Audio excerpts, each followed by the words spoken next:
أعوذ بالله من الشيطان الرجيم بسم الله الرحمن الرحيم. One of the criteria used to judge a true prophet from a false prophet is his prophecies coming true.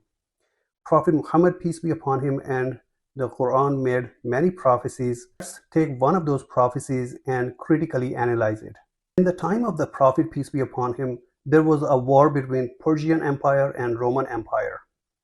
So the disbelievers, the idolaters, were rooting for Persian Empire because Persians were fire worshippers. And the believers were rooting for Roman Empire because they believed in God. So Roman Empire was defeated, and these disbelievers came to the Prophet and his companions and they taunted them that their side won. In response, these verses of the chapter of Rome of Quran were revealed to the Prophet, peace be upon him.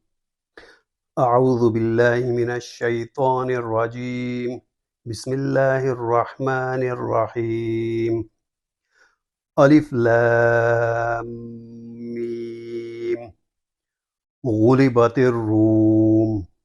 The Romans have been defeated. في أدنى الأرض وهم من بعد غلبهم سيغلبون. In a nearby land, yet following their defeat, they will triumph. في بضع سنين لله الأمر من قبل ومن بعد ويومئذ يفرح المؤمنون. Within 3 to 9 years, the whole matter rests with Allah before and after victory, and on that day the believers will rejoice. So let's take a pause and analyze. Quran is prophesying two things here. Number one, there will be another war within a decade. And number two, this time Rome will win. Now understand what is at risk here. If both of these things don't happen, that is the end of Islam. So a false prophet would take a step back and think, do I really want to make this prophecy? And if I want to make this prophecy, let's make it ambiguous so that there is room for backtracking just in case if something goes wrong.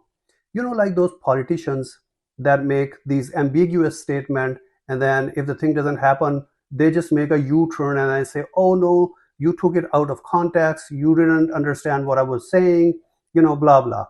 So let's check the confidence of the language of Quran. Binasrillah, with the help of Allah. Yansuru man yasha, He helps whoever He wills. Wahuwa al-azizur rahim, for He is the Almighty, most merciful.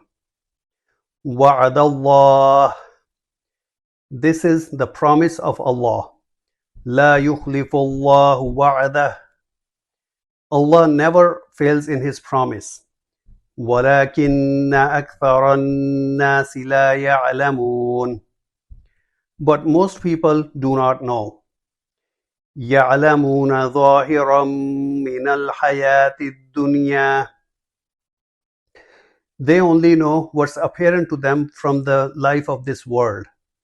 وَهُمْ عَنِ الْآخِرَةِ هُمْ غَافِلُونَ, but they are totally oblivious to the hereafter.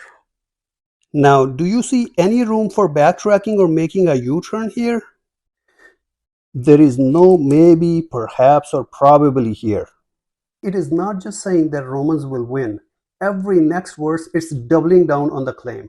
It is saying that the believers will rejoice, and this will happen with the help of God, and God helps whoever He wills, because past and future matters belong to God, and this is God's promise, and God never fails in His promise.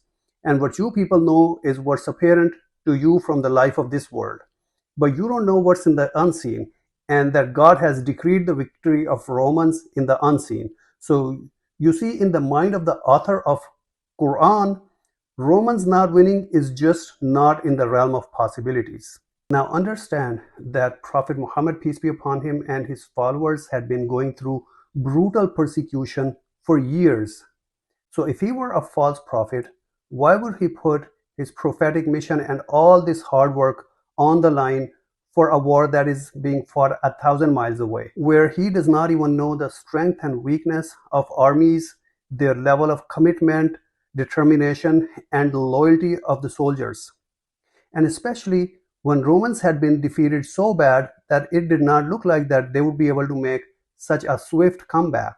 So if this prophecy did not become true, there would be no Islam today.